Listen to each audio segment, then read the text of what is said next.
Hello बच्चों, आप सभी को Jharkhand public school Holang YouTube channel में स्वागत है।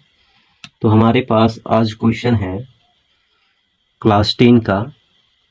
सिद्ध कीजिए कि √5 हमारा एक अपरिमेय संख्या है। ठीक है, तो चलिए हम लोग हल को शुरू करते हैं। क्या करेंगे, हम लोग जस्ट उल्टा मान लेंगे, है ना। जस्ट उल्टा मान लेंगे। माना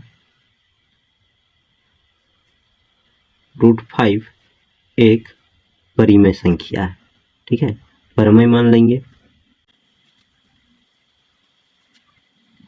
एक बात बताओ कि अगर ये परिमेय संख्या है तो इसको हम लोग p/q के रूप में लिख सकते हैं सर? हाँ, बिल्कुल लिख सकते हैं।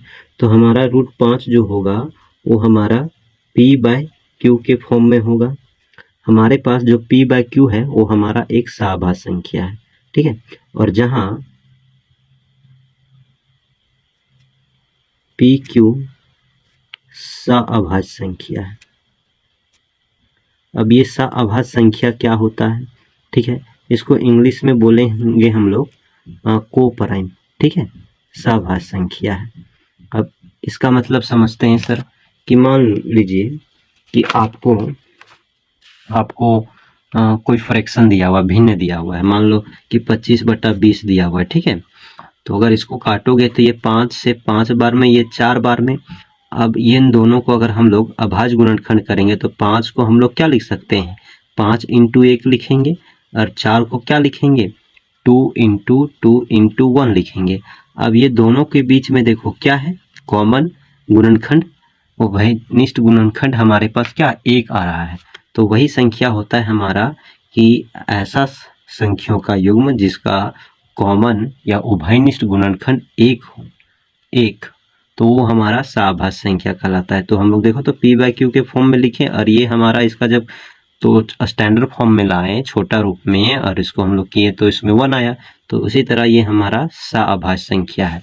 तो कहने का मतलब क्या है सर कि इन दोनों के बीच में 1 के अलावे कोई उभयनिष्ठ गुणनखंड नहीं होगा। ठीक है, अब हम लोग क्या करते हैं, ये हमारे पास आ जाएगा p बराबर √5q आ जाएगा। अब दोनों तरफ क्या करेंगे? वर्ग कर लेंगे। दोनों तरफ वर्ग करने पर, ठीक है, करते हैं सर, वर्ग करते हैं। तो ये हमारे पास p² हो जाएगा, और ये हमारा √5 का स्क्वायर करेंगे तो हमारे पास p² बराबर 5q² मिलेगा। ठीक है, अब एक बात बताओ आप लोग कि सर अगर यहाँ हम लोग क्या देख रहे हैं कि 5 जो है ये q के साथ गुना में है, तो इधर जाएगा तो भागा में। तो कहने का मतलब p² 5 से भागा लगेगा। तो हम लोग क्या यहाँ लिख सकते हैं कि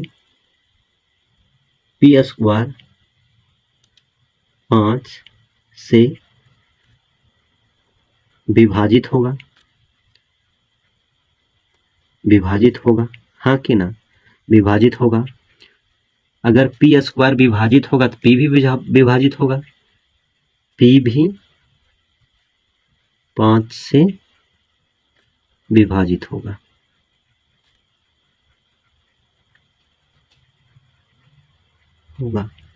ठीक है, अब हम लोग क्या करते हैं, हम लोग यहाँ p बराबर 5 के मान लेते हैं। 5 के कोई मान लिए संख्या। अब इसका वैल्यू है ना, हम यहाँ p के पास रखते हैं। तो यहाँ 5k का स्क्वायर हो जाएगा हमारे पास, और इधर हो जाएगा 5q²। तो ये हमारे पास क्या आ जाएगा वैल्यू? 25k² बराबर 5q²। ये 5 से 5 बार में कटेगा, तो हमारे पास 5k² बराबर q का स्क्वायर आया है कि नहीं?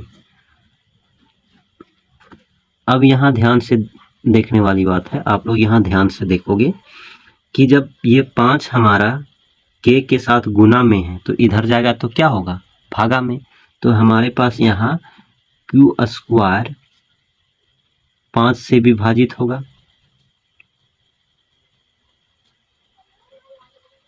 विभाजित होगा।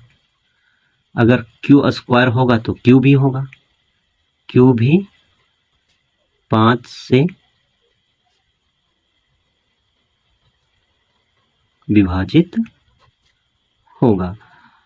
अब हम लोगों ने क्या पढ़ा कि हमारा एक गुणनखंड आना चाहिए, एक। अब हम लोग यहाँ क्या देख रही हैं कि एक के अलावे 5 भी उभयनिष्ठ गुणनखंड मिल गया। केवल एक उभयनिष्ठ गुणनखंड होना चाहिए, लेकिन मेरा पास 5 भी मिल गया उभयनिष्ठ गुणनखंड। तो हमारा क्या हो गया, विरोधाभास उत्पन्न हो गया, मतलब हम लोग जो बात माने थे वो हमारा गलत साबित हो गया, है कि नहीं है। तो यहाँ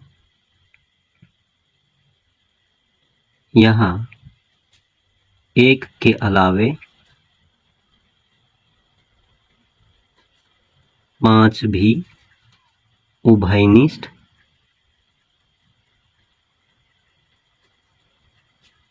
गुणनखंड है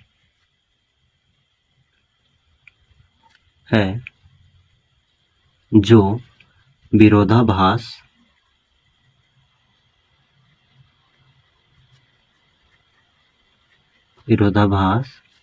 उत्पन्न करता है।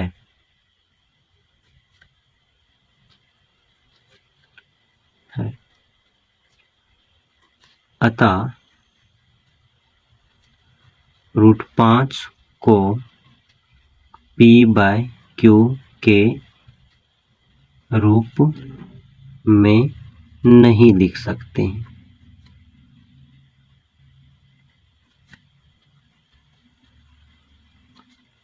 हैं, इसलिए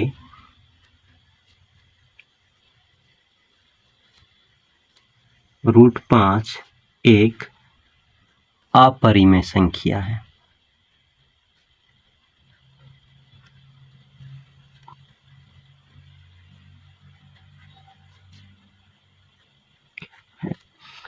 तो यहाँ पे हमारा होता है इस प्रश्न का पूरा हल। हम लोग मिलेंगे एक नए वीडियो में नए क्वेश्चन के सॉल्यूशन के साथ। अगर ऐसे वीडियो का आप अपडेट पाना चाहते हैं तो JPS YT चैनल को सब्सक्राइब कर दें। मिलते हैं नेक्स्ट वीडियो में, तब तक के लिए आप अपना ख्याल रखें। धन्यवाद।